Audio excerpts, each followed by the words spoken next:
Hi, this is Roger. Thanks for dropping by. Welcome to another one of the viewers requested videos. This one is, it could be as complicated as I want it to get, but I also want it to try and keep it relatively simple. It's not going to be easy. It's what time of year should I feed my orchids? And this was requested by, well, the channel name is Sue. So, not one I know well. The simple answer is in the growing season. The more complex answer is, well, what is the growing season? And this is, I'll go round in a circle. First of all, what orchids are we talking about? Yeah? Some orchids continuously grow throughout the year and would therefore need feeding throughout the year. So there is no specific seasonal variation in some orchids. So they're quite honestly the easy ones. Identifying which ones they are is perhaps not so straightforward, but things like most of the Vandaceous types, so I'm just going by looking around the room here, Phalaenopsis tend to continuously grow in some shape or form. They're either pushing out a new leaf or some new roots or both, or pushing up a spike. They tend to be doing something most of the time. What else? That really is those that continuously grow. Sometimes that is as a result of where they are being grown. See, out here I get a distinct winter temperature wise. I'm overriding the winter light wise by using artificial lighting, so I've overridden some of the variables. In the home, variables could be being overridden as well. The thing in the home that can mess up an orchid's growing patterns is called winter. And it's called winter with people that go to work. The problem being that when you're at home, it tends to be dark. Yeah, because you've got up and gone to work in the morning, probably before it gets light or as it's getting light. So your heating goes off, especially in today's economic climates. Yeah, so during the day when the orchids have got their light, they've lost their heat, unless you leave it on. And then you come home, early evening, whatever, and it's dark, and you turn the heating on, and you heat your house up, you know, for when you're there in the evening. That's not when the orchids want their heat. It's dark.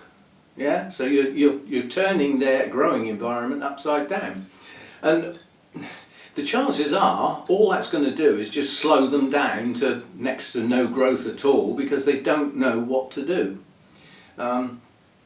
Messing up their, you know, the way they work.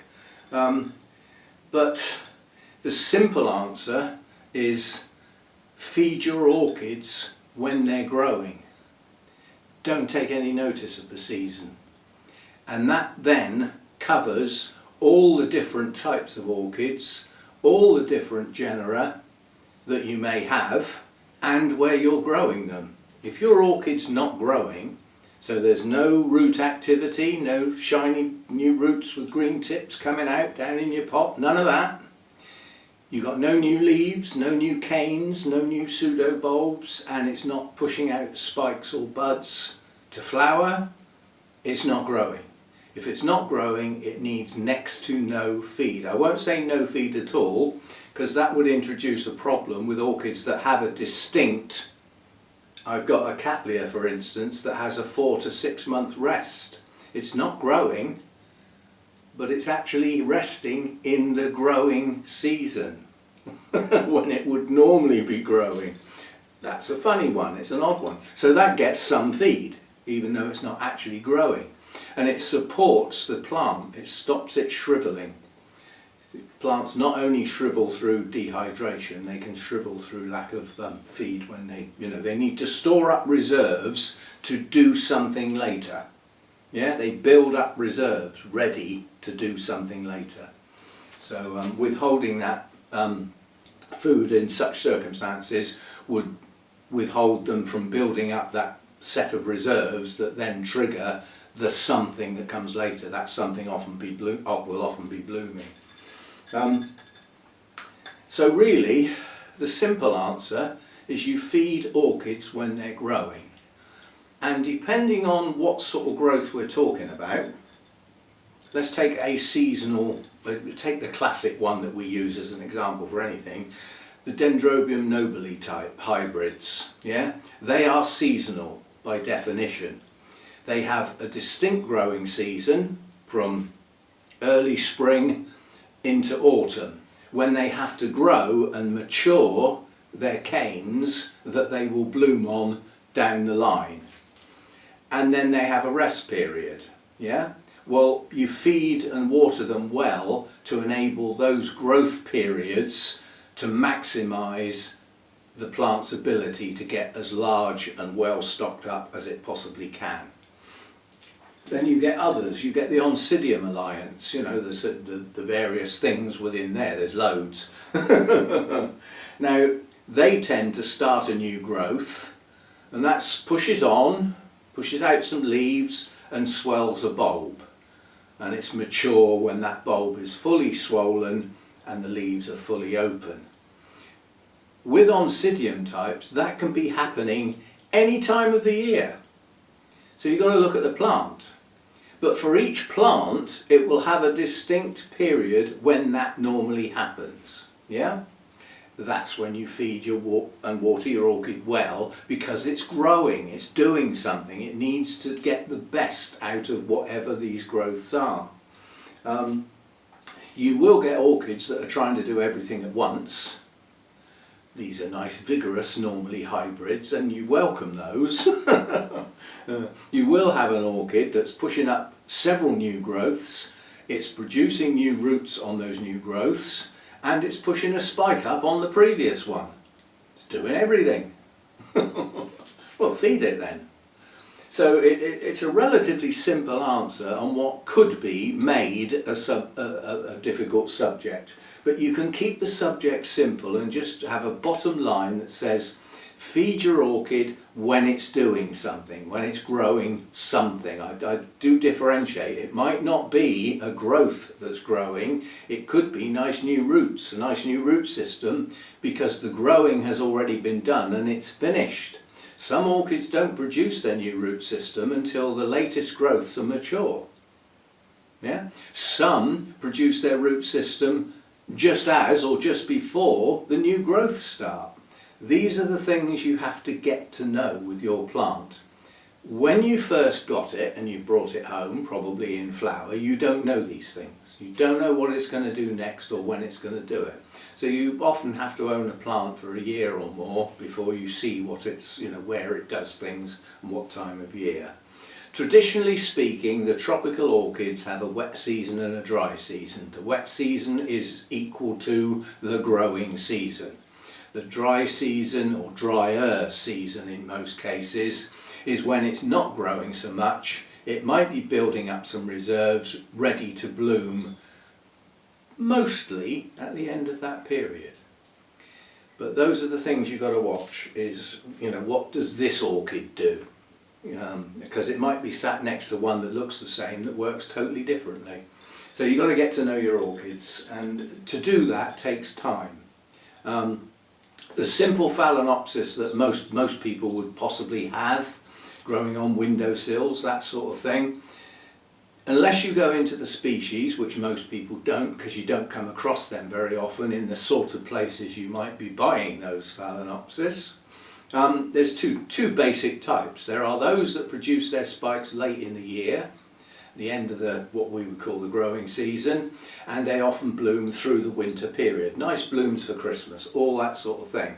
And then you get the others that start to spike at the end of the winter as the day lengths increase and the temperatures rise, and they bloom in the summer. It's two distinct types. There's some that are in between. There's some that continuously bloom and push a spike up, and it just keeps growing, more blooms. It grows a bit, more blooms, it grows a bit. And you sort of think, is it ever going to end? It does eventually end. The problem you've got with those is you will find as those spikes extend, the blooms will get weaker and smaller. until eventually they don't really resemble what the first blooms look like. In my opinion, that's the time to take the spike right off, give the plant a rest from blooming, build up its strength, ready for the next spike to develop and start again. It does the plant some good. So it was basically what time of year to feed. So it hasn't asked how strong the feed should be, what the feed should be, blah blah blah blah. So I'm not going to do it because that is a separate subject, entirely separate subject. Just be aware that some plants, some orchid genera are classed as heavier feeders and some are classed as extremely light feeders. Yeah? Those things you would need to know, or you could be feeding too much or too little for your plant's well-being. But I'm not going into that in great detail today. So there you go. It is a simple answer if you want it to be. Feed your plant at a reasonable rate when it's growing, when it's doing something. And if it's not doing anything at all, let it rest because it wants to. Don't let it totally dry out and, you know, go all shriveled and like that, yeah? But keeping a plant hydrated is not necessarily the same thing as feeding it. To feed it, you do need to hydrate it. It does need to go into the plant via a medium, which is water. So it's got to get in there somehow. And if you let a plant go dry when it shouldn't, you will start to lose roots. And as you start to lose roots, your plant will often show signs of dehydration, so you start giving it more water. If you keep pouring the water in when the root system is failing, you will completely lose the root system because they will rot. Yeah? So go steady. I never call it overwatering, I call it watering too often. But make sure when you water your plant, you know why you're watering it. And it's not necessarily because your media is starting to dry out. Does your orchid want the water you're about to give it? Two reasons there. One, it is a bit dehydrated and you don't want to lose your root system. And another reason might be that it's in full growth mode. When don't you want to water your orchid? When it doesn't want any, and that's normally when it's resting, or when it's still wet or damp from the last time you watered it, obviously. Right, so go steady with feeding. You can overfeed.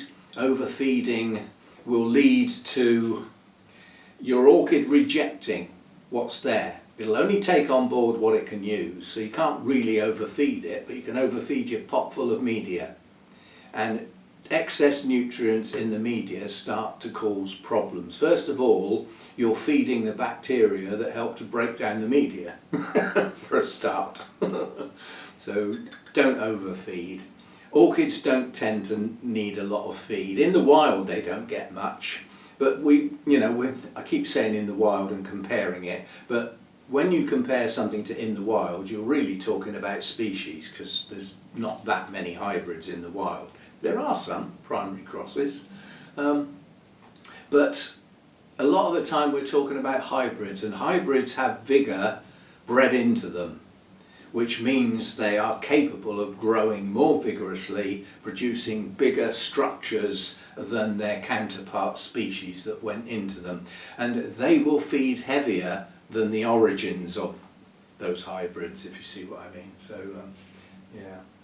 If you've got a plant that literally grows like a weed and chucks up huge big structures on a frequent basis, chances are that's a heavy feeder. If you've got a plant that produces one new structure a year and struggles to do it, either you're not feeding it enough, or it's not, that's the way it actually grows, and it will be a light feeder as a consequence. Yeah, that'll do. As I said, you can make this as complicated as you want, and you can keep it as simple as you want. So again, back to the bottom line. If your orchid's not doing anything, it probably isn't going to use any feed that you give it, so don't give it much, if any. Yeah? And if it's busy at it, doing stuff, that's when you feed it. And depending on the type of orchid, depends on how much feed you would give it.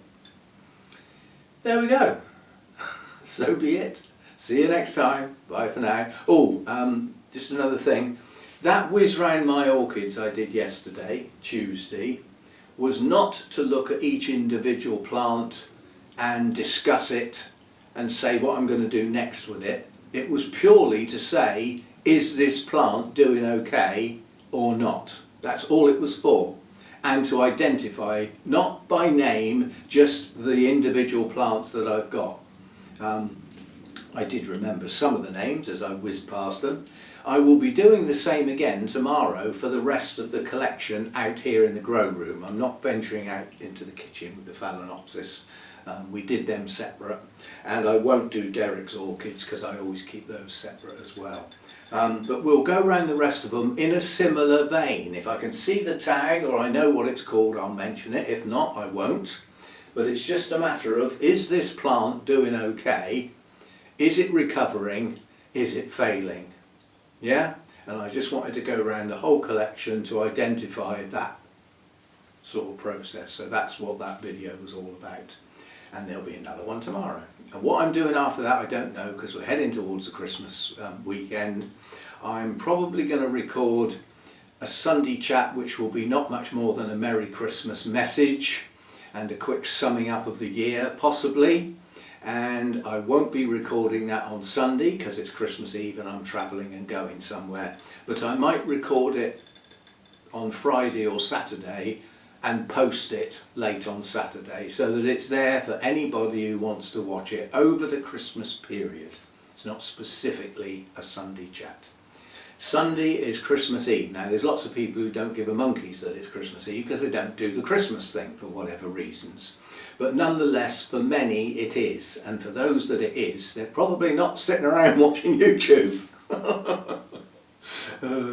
So I doubt if it'll be a high view type video. Anyway, thanks for watching. See you next time. And if I don't see you before on the channel, have a good festive period, I'll call it, so that we try and suit everybody. Because whether you want to join in or not, it's still a festive period. You've only got to open your eyes and have a look round. You know, there's lights and trees and stuff going on around you, even if you're not joining in.